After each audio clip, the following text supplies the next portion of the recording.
Ada cara untuk memudahkan bagi kita supaya didekatkan rizki, harta benda, rizki. Bagaimana caranya saat bermohon kepada Allah itu Allah cepat mengabulkan itu semua. Rumus cepatnya, 2, cari dengan bahasa atau ungkapan yang menyentuh.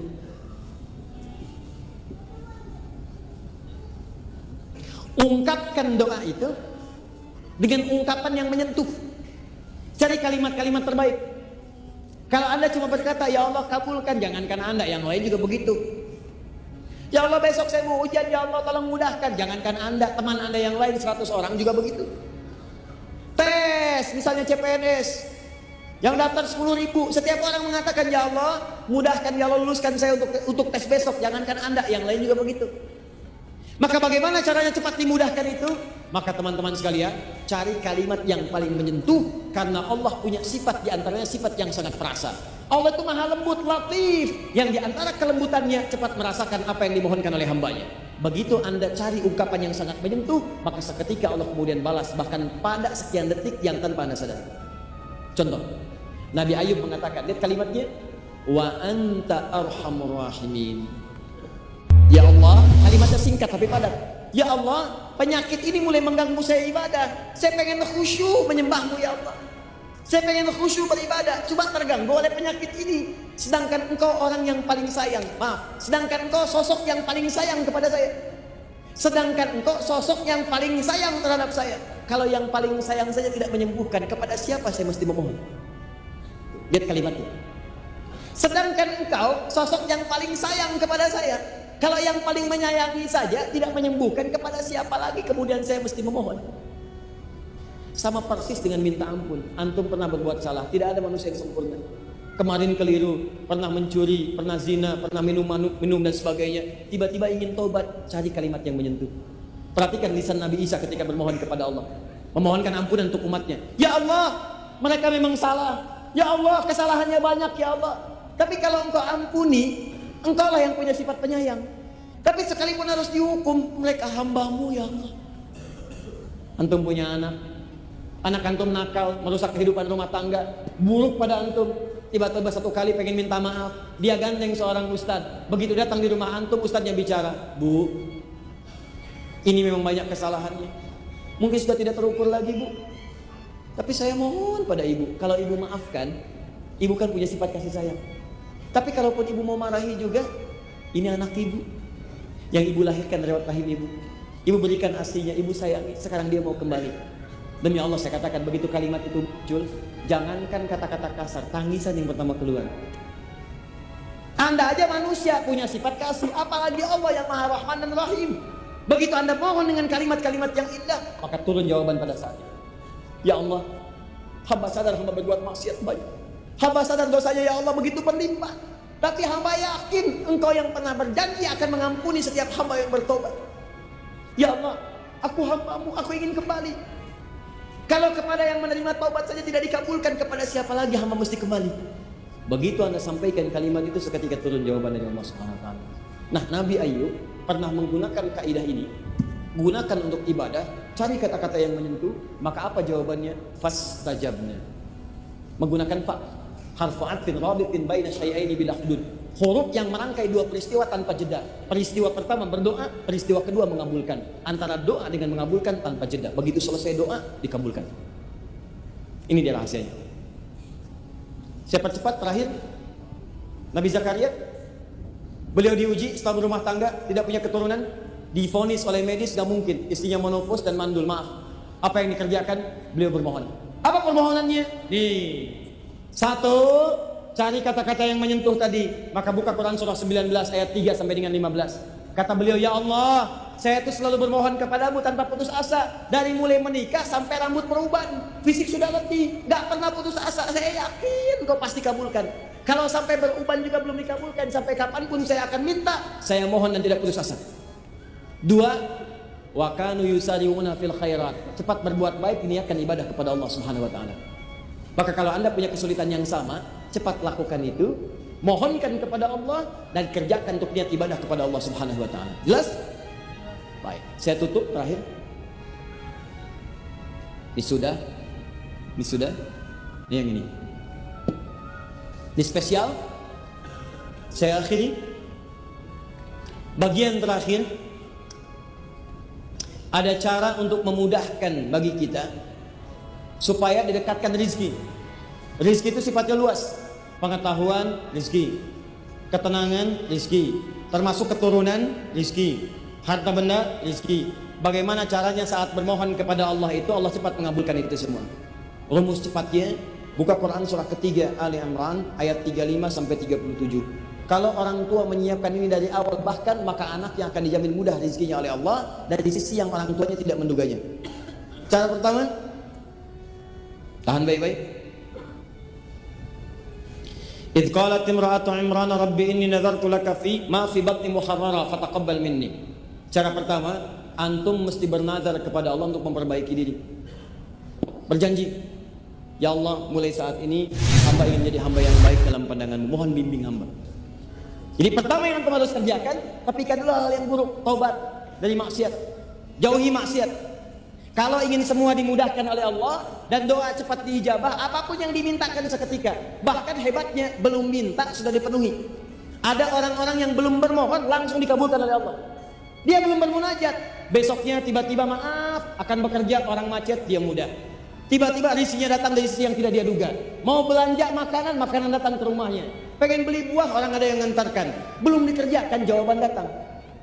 Cara pertama, bagaimana cara mendapatkan itu semua? Pertama, bahasa Qur'annya, antum perbaiki diri dulu. Tobat. Tobat.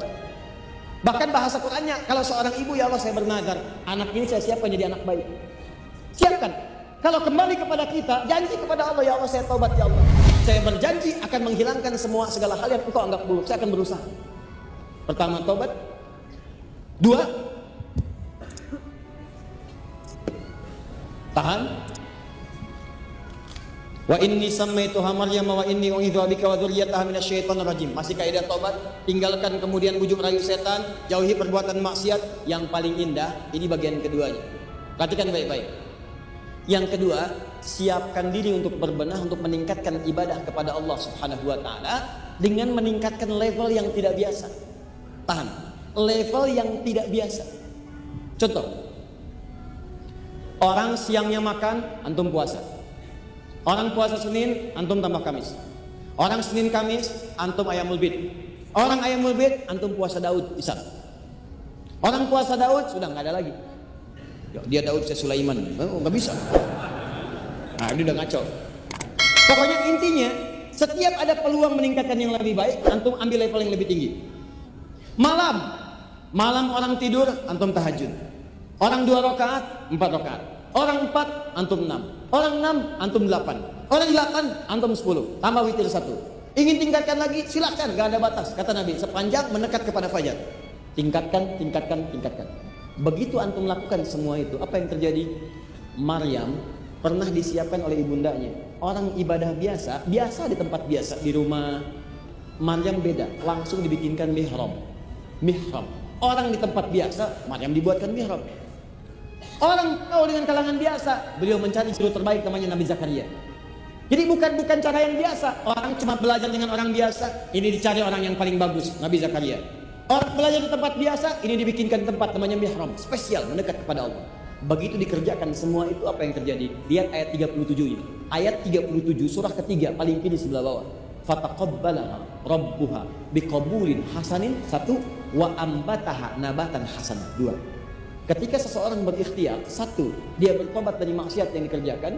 2, dia bertekad lebih baik mendekat kepada Allah dari sebelumnya dan bisa menyaingi amalan orang lain.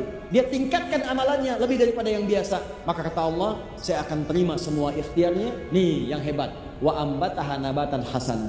Dan saya akan perhatikan setiap pertumbuhan hidupnya. Saya berikan apapun yang dia butuhkan. Yang dahsyat, kullama dakhala alayya Zakaria al-mihraba wajada 'indaha rizqa. Yang paling hebat, yang Nabi Zakaria. Maryam disiapkan, Maryam mendapatkan apa yang belum didapatkan Nabi Zakaria. Apa itu? Semua rezeki-rezekinya langsung Allah yang siapkan. Setiap Nabi Zakaria masuk ke mihrabnya Maryam, sudah ada yang dibutuhkan. Kunci mihrab gak ada yang pegang kecuali Nabi Zakaria. Bawa makanan sudah ada, bawa buah-buahan sudah ada, bawa pakaian sudah ada. Musim apel ada apel, musim jeruk ada jeruk. Yang hebat bukan musim apel ada apel. Itu yang dasar. Begitu ditanya, ya Maryam anna laki hadza, Maryam dari mana semua ini? Lihat jawabannya. Qalat huwa min indillah. Semua langsung diberikan oleh Allah. Innallaha yarzuqu may yasha. Ini kuncinya. Bighairi hisab. Allah akan memberikan rizki tanpa batas, mudah dan tanpa batas. Kata manusia ada batasnya, kata Allah nggak ada batas. Sepanjang dia dikehendaki oleh Allah. Kaidah ilmu tafsirnya, jika ada kalimat di Quran, siapa yang dikehendaki, itu maksudnya jadilah antum bagian dari yang dikehendaki. Bagaimana menjadi yang dikehendaki? Tadi, satu, bertobat kepada Allah dari maksiat. Yang kedua, tingkatkan amal soleh dari yang standar biasanya. Paham? Kenal Nabi Ibrahim? Tidak, bagus. Nabi Ibrahim ujian, contoh terakhir, Nabi Ibrahim ujian terbesarnya setelah berumah tangga sudah sepuh, tidak ada keturunan pada saat itu. Dari Sayyidah Sarah. Antum tahu nggak kapan itu dikabulkan? Dikabulkan ketika beliau beramal soleh melebihi standar manusia pada umumnya. Kedatangan tamu malam-malam di Quran surah 51 ayat ke-24 sampai 30 paling kanan sebelah bawah. Tamu datang malam-malam. Kalau kita jam 2:30 lah menjelang subuh datang. Tadinya ke tempat Nabi Lut, cuman mampir ke tempat Nabi Ibrahim. Malam-malam, assalamualaikum, assalamualaikum. Hal ataka hadithu dhaifi Ibrahim al-mukramin idh dakhalu alaihi faqalu salama. Kata Allah, pernah enggak kalian dengar kisah Nabi Ibrahim yang kedatangan tamu malam-malam? Assalamualaikum, assalamualaikum. Dijawab oleh Nabi Ibrahim, waalaikumsalam. Saya tanya dah pada ini pertanyaan pernah saya sampaikan di Bekasi juga. Antum kalau malam-malam nanti nih 2:30 kedatangan tamu, agak banyak suaranya di luar. Assalamualaikum, assalamualaikum. Dibuka nggak? Dijawab nggak salamnya? Enggak. Tuh, ini yang bahaya. Menyampaikan salam hukumnya sunnah, tapi menjawab tuh wajib. Perkara antum mau buka atau enggak urusan antum. Tapi minimal antum jawab. Assalamualaikum, waalaikumsalam. Assalamualaikum, waalaikumsalam. Waalaikumsalam. Buka dong. Enggak. Siapa di luar? Sate 200 tusuk. Begitu dibuka oleh Nabi Ibrahim, qaumum munkarun, ini orang asing, bukan penduduk sini. Kalau bukan penduduk sini berarti perjalanan jauh, capek, lelah. Gak boleh saya banyak tanya, saya hormati tamu. Maka dimuliakan tamu itu. Silahkan masuk, duduk aja. Faragha ila ahli, yarhamukallah. Maka beliau pergi ke istrinya Sayyidah Sarah. Pertanyaannya begini, kalau bahasa kita, Ma, ada menu terbaik apa untuk menjamu tamu kita di malam ini? 2:30 datang, masih dijamu. Apa kata istrinya? Kita nggak punya stok makanan. Maka apa yang terjadi? Faja'a bi'idlin samin. Maka beliau melihat ada bagian dari anak sapi lembu di ternaknya, diambil, disembelih dulu malam hari, bikin gulai untuk menjamu tamu malam hari. Petiwa kemudian faragha ila ahli faja'a bi'idlin samin faqarabahu ilaihim. Dibawa gulai, dihidangkan kepada tamunya. Allahu akbar. Begitu dihidangkan, qala ala ta'kulun, dilihat tamunya. Ternyata tamunya nggak nyentuh makanan itu, cuma ngeliatin aja. Dilihatlah oleh Nabi Ibrahim secara terperinci semuanya. Begitu dilihat dari ujung kepala sampai ujung kaki, kakinya tak napak ke lantai. Ini tamu antum malam-malam 2:30 dikasih hidangan. Tiba-tiba kemudian hidangannya sudah disampaikan, antum duduk di dekatnya, nggak dimakan, dilihat aja begini. Begitu dilihat kakinya nggak napak ke lantai. Pertanyaan saya, dah rambutnya panjang, jubahnya putih, ya napak nggak ke lantai, di dekat antum duduknya. Pertanyaan saya, bagaimana suasana antum pada saat itu? Apa yang antum lakukan? Jangan bilang lari, sudah nggak sempet. Udah nggak sempet. Makanya bahasa Qurannya fa'aujasa minhum khifah. Maka beliau mulai merasa takut. Takut yang sudah nggak bisa mengelak, namanya aujas. Takut tapi udah nggak bisa menghindar. Mau menghindar bagaimana? Makhluknya di sini semua. Ya. Maka ketika seperti itulah kemudian orang-orang itu berkata, qalu la takhaf wa basyaruhu bi ghulamin alim. Mereka berkata, kamu nggak usah takut Ibrahim, kami malaikat yang sedang menyamar. Kami sebenarnya pengen datang ke tempatnya Lut, tugas untuk menghancurkan umatnya Lut yang durhaka kepada Allah. Tapi kami mampir ke sini atas perintah Allah. Ternyata engkau muliakan kami luar biasa. Jadi mampir tengah dini hari masih dimuliakan. Begitu dimuliakan itu kata malaikat, kamu jangan takut, kami datang membawa kabar gembira. Karena amalanmu ini, maka Allah berikan kabar gembira, istrimu akan mengandung, melahirkan seorang anak yang cerdas.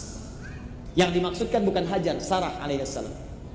Nah, Sayyidah Sarah itu mendengar kalimat itu, kedengaran di balik biliknya terdengar. Kan kalau rumah-rumah tempo dulu gak seperti sekarang. Begitu terdengar akan punya anak mengandung, padahal beliau itu sudah sepuh, sudah monopos, divonis dan mandul, maaf. Apa yang terjadi? Allahu Akbar. Tiba-tiba setelah kalimatnya fabasyaruhu bi gulamin alim fa aqbalat imra'atuhu fi saratin fasakkat wajhaha wa qalat ajuzun aqim. Tiba-tiba keluar dari tempat beliau mendengar itu mengatakan sambil menekuk pipinya, apakah yang seperti ini masih mungkin punya keturunan? Jadi beliau seakan tak percaya, mungkin gak begini punya keturunan? Ini udah sepuh, udah begini, divonis mandul, divonis monopos, apa mungkin masih punya keturunan? Apa jawabannya? Qalu kadzalika qala rabbuk innahu huwal hakimul alim. Hei, yang berkehendak kan bukan manusia, yang berkehendak Tuhanmu yang punya pemberian tanpa batas. Jangankan seperti kamu, yang lebih dari kamu pun kalau Allah berkehendak jadi. Maka mereka katakan Allah yang maha tahu dan maha bijak untuk memberikan apa yang terbaik untukmu. Perhatikan baik-baik. Malam-malam mengerjakan perbuatan yang tidak biasa, maka Allah jawab dengan jawaban yang tidak biasa. Perempuan yang divonis mustahil punya keturunan, maka jadilah dia kerjakan itu semua. Tuh. Saya pernah sampaikan beberapa bagian dari ini pada teman-teman. Dan saya katakan jangan lakukan karena siapapun, lakukan karena Allah. Kamu bikin mihrab, kamu salat di situ, malam tahajud, suaminya pimpin jadi imam, istrinya di belakang, mohon betul kepada Allah. Mintakan kepada Allah. Setelah 1 tahun, 2 tahun, 3 tahun, 4 tahun, 5 tahun, 6 tahun, 7 tahun, 8 tahun divonis oleh medis, susah dapat keturunan. Begitu mengerjakan semua ini karena Allah, apa yang terjadi? Tiba-tiba handphone itu berdering. Masuklah kemudian, Ustaz, si fulan sudah mengandung. Ustaz, si fulana sudah mengandung. Allahu Akbar, alhamdulillah. Terus dia fotokan tempat mihrabnya, suaminya, istrinya, tempatnya. Sesuatu yang sangat indah. Maka antum bisa coba karena Allah sudah berjanji. Urusan rezeki ada jawabannya, urusan ilmu ada jawabannya, urusan keturunan ada jawabannya. Silahkan antum coba, bedakan rasanya, rasakan bedanya, dan pasti akan terasa bedanya. Akan lain teman-teman sekalian. Siap mencoba insyaallah? Baik. Jadi kalau Anda tidak mampu berlomba dengan orang soleh untuk meningkatkan ketakwaan, maka berlombalah dengan para pendosa untuk bertobat dan memohon ampun kepada Allah Subhanahu wa taala. Malam ini kita tuntaskan materi kita dan kita anggap selesai cara kita bermohon kepada Allah. Tinggal bagaimana kita menyiapkan diri kita. Siap bertobat insyaallah? Ya, sudah ya, kita tidak tahu kapan kita wafat. Malam ini, detik ini pulang antum istighfar, perbaiki hidup jadi lebih dekat kepada Allah. Apa yang pernah salah tinggalkan dan berubah. Kemudian yang kedua, tingkatkan berubah untuk mendekat kepada Allah dengan amal soleh. Yuk, sholat berjamaah. Besok siapkan mau jamaah di mana? Dari mulai subuh. Kemudian besok siapkan mau baca Quran berapa ayat, menghafal berapa ayat. Yang punya kelebihan untuk infak, walaupun cuma 500 rupiah, 1000 rupiah gak apa-apa. 500 rupiah jaga supaya orang gak tahu. Kalau bisa bunyinya pun jangan sampai kedengaran. Begitu ada, pelan-pelan masukkan. Walaupun cuma 500. Paham ya?